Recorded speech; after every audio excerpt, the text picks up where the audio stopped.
Hello दोस्तों, मैं doctor Animesh MS general surgeon आप सभी का अपने यूट्यूब चैनल सर्जरी ऑनलाइन पे स्वागत करता हूं।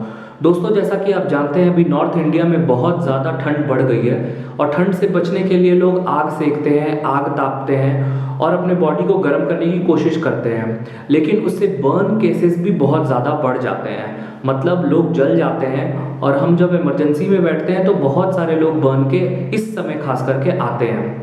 तो इस वीडियो में मैं यही डिस्कस करने वाला हूँ कि बर्न अगर किसी को हो जाता है, जल जाता है अगर कोई, तो क्या करना चाहिए, क्या फर्स्ट एड लेना चाहिए, आपको घर में क्या करना चाहिए, क्या प्रिकॉशन लेना चाहिए या क्या ट्रीटमेंट लेना चाहिए, या फिर डॉक्टर के पास या हॉस्पिटल में कब एडमिट होना चाहिए, कौन सी दवा या मलहम लेनी चाहिए, पट्टी कब कराना चाहिए, सारी जानकारी मैं इस वीडियो में आपको देने वाला हूँ। तो चलिए शुरू करते हैं। शुरू करने से पहले चैनल को सब्सक्राइब कर दीजिए, वीडियो को लाइक कीजिए और हो सके तो शेयर कीजिए ताकि सभी को इन्फॉर्मेशन मिले।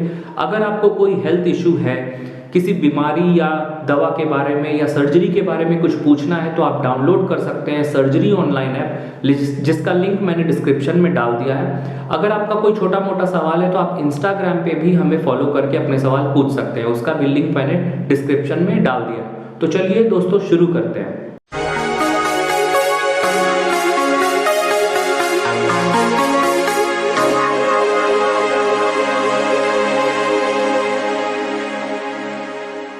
तो दोस्तों, इस समय ठंड में ज़्यादातर लोग आग सेकते हैं, आग तापते हैं, जिसकी वजह से उनको बर्न हो जाता है। अगर लोग सावधानी नहीं रखते हैं, आग के पास चले जाते हैं या रात भर आग जलाकर उसके ऊपर सोते हैं, मतलब चारपाई लगा के उसके नीचे आग जला के सोते हैं, तो उससे उनकी पीठ जल जाती है, कभी पैर जल जाता है, कभी हाथ जल जाता है, पेट छाती जल जाता है या फिर कभी कभी चेहरा भी जल जाता है। और जो आग की लपटें होती है, जो धुआं होता है, उससे सांस की नली में धुआं चला जाता है, जिसे इनहेलेशनल इंजरी कहते हैं, वो भी हो जाता है।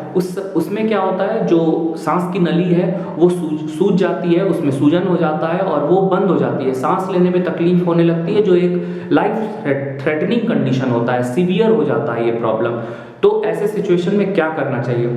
तो देखिए दोस्तों, सबसे पहले मैं आपको ये बताऊंगा कि जब भी आप आग सेक रहे हैं, आग ताप रहे हैं, तो दूर से सेकिए, दूर से तापिए और कभी भी बंद कमरे में आग रख के सोइए मत। हमेशा आग को बुझाकर ही सोइए, क्योंकि क्या होता है, जब रात को हम आग जलाकर सो जाते हैं तो रूम का जो ऑक्सीजन लेवल है वो कम हो जाता है और आग के जलने से रूम में कार्बन मोनोऑक्साइड का लेवल बढ़ जाता है। तो धीरे धीरे पूरे रात भर में क्या होता है, कार्बन मोनोऑक्साइड हम इनहेल करते हैं, वो हमारे ब्लड में जाता है और ऑक्सीजन को रिप्लेस कर देता है। तो हीमोग्लोबिन में क्या हो जाता है, ब्लड में क्या चला जाता है, कार्बन मोनोऑक्साइड, और ये क्या करता है, धीरे धीरे धीरे धीरे आदमी को पता भी नहीं चलता है और वो कोमा में चला जाता है। रातों रात सोते सोते ही आदमी कोमा में चला जाता है। इसलिए इसका आपको ध्यान रखना है, कभी भी रात में जो आग जला के सोते हैं वो वैसे नहीं सोना है। और बहुत सारे लोग इस समय वुलन कपड़े पहनते हैं, तो वुलन कपड़े में आग जल्दी पकड़ता है और अगर कपड़े ढीले ढाले हो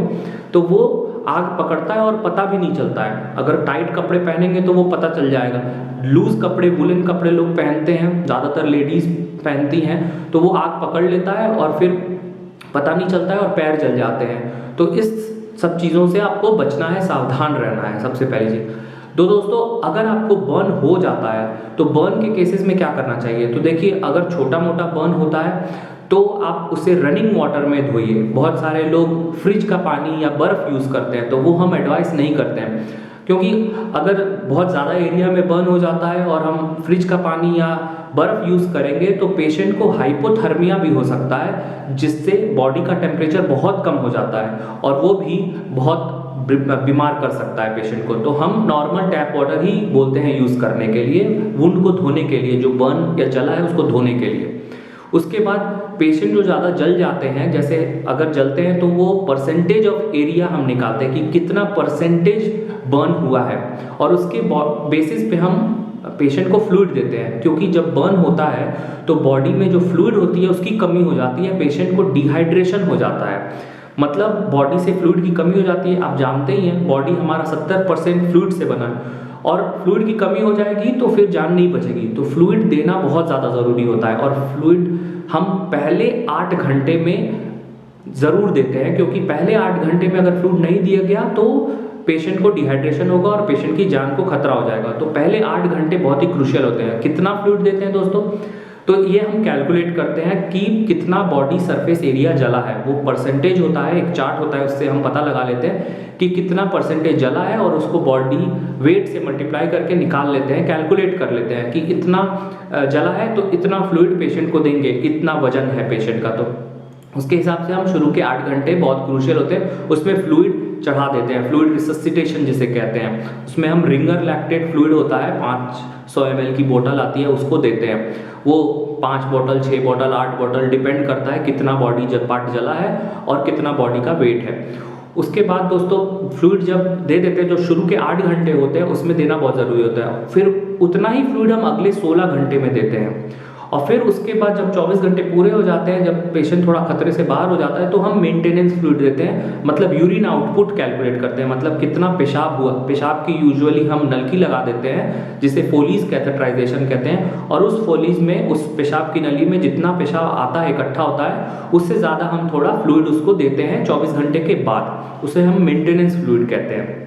तो इस तरीके से फ्लूइड मैनेजमेंट दोस्तों बर्न पेशेंट का किया जाता है। अब दोस्तों यूजली 10% या 15% से ज़्यादा बर्न जो होता है उसको हम एडमिट करके ये चीज़ें करते हैं। जो कम बर्न वाले होते हैं उनको हम नॉर्मल बोलते हैं कि आप पानी पीते रहो, उससे फ्लूइड जो है वो कम नहीं होगा बॉडी का। लेकिन पेशेंट ज़्यादा बर्न हो जाता है, ज़्यादा परसेंटेज जल जाता है, तो पानी पीने की हालत में नहीं रहता है, इसलिए फ्लूइड लगाना पड़ता है। यूजली जो बच्चे होते हैं, छोटे बच्चे या बूढ़े लोग होते हैं, उनमें कम परसेंटेज बर्न में भी एडमिट कर लिया जाता है। या फिर अगर चेहरा जल जाता है या इनहेलेशनल इंजरी हो जाती है तो उसमें भी हम कम परसेंटेज बर्न में भी पेशेंट को एडमिट करके ट्रीटमेंट शुरू कर देते हैं। अब दोस्तों बर्न केसेस में इन्फेक्शन का भी खतरा रहता है, तो इन्फेक्शन को कंट्रोल करने के लिए हम एंटीबायोटिक के इंजेक्शंस लगाते हैं। अगर ज़्यादा परसेंटेज बर्न होता है तो, अगर कम होता है तो पेशेंट को भेज देते हैं, डिस्चार्ज कर देते हैं और टैबलेट दे देते हैं एंटीबायोटिक्स के। तो कम परसेंटेज में टैबलेट दे दिया जाता है, ज़्यादा परसेंटेज होता है तो एडमिट करके उसको एंटीबायोटिक्स के इंजेक्शन लगाए जाते हैं। इसके अलावा पेशेंट को जलन और दर्द बहुत ज़्यादा होता है तो सूजन कम करने की और दर्द की इंजेक्शन लगाए जाते हैं अगर ज़्यादा परसेंटेज होता है तो। अगर कम होता है तो इसी का हम टैबलेट दे देते हैं पेशेंट को। दोस्तों जो लोग जल जाते हैं उनके पेट में एसिडिटी भी होने लगती है, तो हम एसिडिटी को कम करने के लिए एंटासिड्स दवाइयाँ आती हैं, उसका भी यूज़ करते हैं। अब कुछ लोगों को जो आग की लपटें होती हैं वो सांस लेने की नलकी में चली जाती हैं, तो उसको हम सांस लेने की जो नलकी है उसमें सूजन आ जाता है, तो सूजन को कम करने के लिए, ताकि पेशेंट को सांस लेने में दिक्कत ना हो, उसके लिए भी हम दवा दे देते हैं। उसके लिए भी दवा आती है, वो भी हम इंजेक्शंस के रूप में दे देते हैं। या फिर हम जब ज़्यादा मुंह जल जाता है तो हम ऑक्सीजन भी बोलते हैं पेशेंट को ऊपर से लगाने को, मास्क में हम ऑक्सीजन लगा के भी देते हैं, और उसमें भी हम दवा डाल देते हैं जिससे सांस लेने की नलकी जो है वो फैल जाए और उसमें कोई प्रॉब्लम ना हो सांस लेने में। ये चीज़ हम करते हैं अगर सांस लेने की नलकी में कोई प्रॉब्लम आ जाती है, इनहेलेशनल इंजरी हो जाता है तो। इसके अलावा दोस्तों अगर पेशेंट का जल जाता है तो मलहम कौन सा लगाना चाहिए, तो देखिए मलहम बहुत सारे आते हैं मार्केट में, लेकिन जो डॉक्टर जो हम लोग रिकमेंड करते हैं वो है सिल्वर सल्फा डायजीन। यही मलहम है जो बर्न केसेस में रिकमेंडेड है। बहुत सारे और भी बर्न के आते हैं लेकिन सिल्वर सल्फा डायजीन ही रिकमेंडेड है। ये कहीं भी आपको मार्केट में, मेडिकल शॉप पे या हॉस्पिटल में आपको मिल जाएगा। दूसरा भी आता है एक सिल्वर नाइट्रेट, वो भी यूज़ कर सकते हैं, लेकिन बेटर होता है सिल्वर सल्फा डायजीन। और भी जो है वो भी यूज़ कर सकते हैं, लेकिन डॉक्टर्स हम लोग यही रिकमेंड करते हैं और यही पेशेंट को एडवाइस देते हैं। उसके बाद दोस्तों जैसे जो लोग ज़्यादा जल जाते हैं उनको हम बोलते हैं, एडवाइस करते हैं पट्टी करने को। जैसे मलहम का लेप लगा लिया, उसके बाद ऊपर से हम पट्टी करवा देते हैं, और पट्टी जो होती है वो 1 दिन या 2 दिन पे चेंज कर सकते हैं। अगर पट्टी गीली हो जाती है तो 1 दिन पे चेंज हो जाता है, अगर सूखी रहती है तो हम 2 दिन पे भी उसको, 1 दिन छोड़कर भी हम उसको चेंज कर सकते हैं। तो ये ड्रेसिंग हो गया दोस्तों। तो सिल्वर सल्फा डायजीन लगाकर उसमें हम ड्रेसिंग कर देते हैं। अगर दोस्तों घाव जो है वो सूख जाता है तो सूखने की वजह से जो घाव सूखते हैं उसमें खुजली भी बहुत मचती है, तो कभी कभी हम खुजली की भी दवा दे देते हैं। अगर घाव गीला रहता है और पीले पीले पस फ्लेक्स आ जाते हैं तो फिर हमें वो पस जो जमा है उसको निकालना पड़ता है। तो निकालने के बाद हम जब पट्टी करते हैं तो साथ साथ वो सब निकाल देते हैं। तो दोस्तों इस तरीके से हम बर्न के केसेस को मैनेज करते हैं एक्यूट कंडीशन में।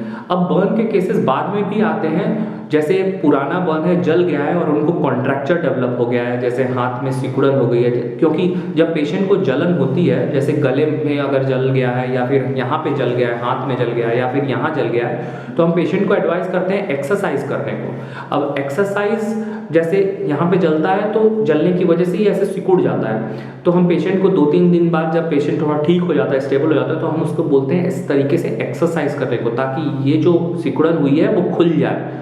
और 1-2 महीने में अगर पेशेंट करता रहेगा तो ये प्रॉपर खुल जाएगा, नहीं तो ये ऐसे ही हो जाएगा ज़िंदगी भर।